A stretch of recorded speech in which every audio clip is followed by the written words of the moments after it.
Hello നമസ്കാരം, എല്ലാവർക്കും സ്വാഗതം. ബിഗ് ബോസിന് ശേഷം ഈ രേണു സുധിയുടെ പ്രൊഫൈൽ തന്നെ മാറിയിരിക്കുകയാണ്. ബിഗ് ബോസിൽ കിട്ടിയ ഫെയിം കുറച്ചുകൂടെ കൂടിയിട്ട് ആൾക്കിപ്പോൾ നല്ല രീതിക്കുള്ള സോഷ്യൽ മീഡിയ സപ്പോർട്ടും പോസിറ്റീവ് കമൻസും കൂടാതെ കുറേയധികം ഫംഗ്ഷൻസ് ഒക്കെ കിട്ടുന്നുണ്ട്. അങ്ങനെ ലൈഫ് നല്ല രീതിക്ക് മുന്നോട്ട് പോയിക്കൊണ്ടിരിക്കുകയായിരുന്നു. അതിൻ്റെ ഇടയിലേക്ക് പഴയ കാര്യങ്ങളെല്ലാം ചകഞ്ഞുകൊണ്ട് ശാരിക KB കടന്നു വരുന്നു. ശാരികയുടെ സ്വന്തം യൂട്യൂബ് ചാനലാണ് ഈ ബിഗ് ബോസ് വിശേഷങ്ങൾ എന്നുള്ള പരിപാടി വന്നിരിക്കുന്നത്. മറ്റ് കണ്ടന്റുകളൊന്നും ഇല്ലാത്തതുകൊണ്ടാണോ എന്നറിയില്ല, രേണു സുധിയുടെ വീടിനെ പറ്റിയാണ് ശാരിക സംസാരിക്കുന്നത്. സുധിലേം എന്ന വീടിനെ പറ്റി. നമുക്കെല്ലാവർക്കും അറിയുന്ന പോലെ KSTCയിലെ ഫിറോസും അദ്ദേഹത്തെ ടീമുമാണ് ഈ വീട് രേണു സുധിക്ക് വച്ച് നൽകിയിട്ടുള്ളത്. അതിനുശേഷം പല വിവാദങ്ങളും ഈ വീടുമായി ബന്ധപ്പെട്ട് നമ്മൾ സോഷ്യൽ മീഡിയയിൽ കണ്ടതാണ്. അറിഞ്ഞുകൊണ്ട് തന്നെ ഒരു കോൺട്രവേഴ്സി ക്രിയേറ്റ് ചെയ്യുകയായിരുന്നതായിരുന്നു ശാരികയുടെ ലക്ഷ്യം. അതെന്തായാലും സക്സസ് ആയി. അപ്പോൾ അതിനുശേഷം ഫിറോസിന്റെ ഒരു ഫേസ്ബുക്ക് ലൈവ് ഒക്കെ വന്നിട്ടുണ്ട്. നമുക്കതൊന്ന് കണ്ടു നോക്കാം. കൊല്ലം സുധിയുടെ വീടിനെ കുറിച്ചുള്ള ചർച്ചകളും വീണ്ടും സോഷ്യൽ മീഡിയയിൽ സജീവമായി ആയിക്കൊണ്ടിരിക്കുകയാണ്. ഞങ്ങൾ നിന്ന് വിട്ട കാര്യമാണ്. ഞങ്ങൾ പേഴ്സണലി ഞാൻ എൻ്റെ ലൈഫിലെടുത്ത ഏറ്റവും വലിയൊരു മണ്ടൻ തീരുമാനമായിരുന്നു ആ കുടുംബത്തിനൊരു വീട് നിർമ്മിച്ച് നൽകുക എന്നുള്ളത്. അതിനുശേഷം ഞങ്ങളെ സംബന്ധിച്ചോളം ഞങ്ങൾക്ക് ബിസിനസ് വളരെയധികം ഡള്ളായി. വളരെയധികം നല്ലൊരു ചീത്തപ്പേര് അല്ലെങ്കിൽ രേണുവിനെ സപ്പോർട്ട് ചെയ്യുന്ന ആൾക്കാർ ഞങ്ങൾക്ക് ചാർത്തി തന്നു.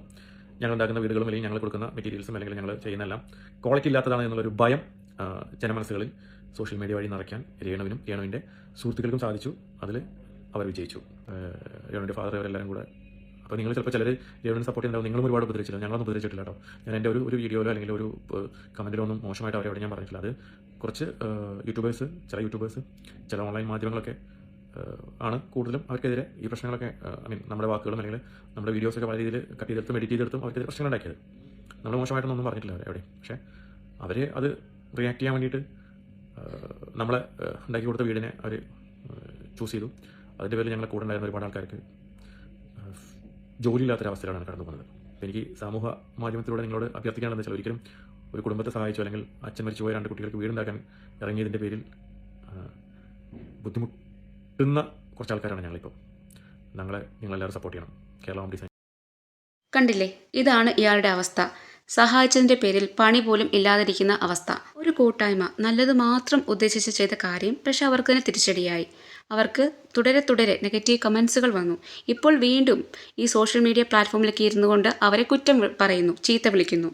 അവരുടെ സൈഡിൽ നിന്ന് ചിന്തിച്ചു നോക്കിയാൽ അവർ ചെയ്ത തെറ്റെന്താണ്?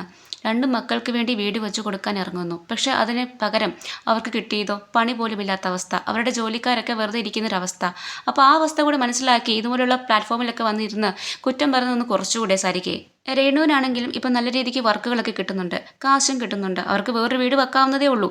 ഇനി ഇവർക്ക് ഈ വീട്ടിൽ നിൽക്കാൻ താല്പര്യമില്ല എങ്കിൽ ആ വീട് തിരിച്ചെഴുതി കൊടുക്കുക. അല്ലാതെ സഹായിച്ച ഒരാളുടെ മുഖത്ത് വീണ്ടും ഈ കരിവാരി തേക്കുന്നത് ശരിയല്ല. അഭിപ്രായങ്ങൾ കമൻറ്റ് ചെയ്യൂ.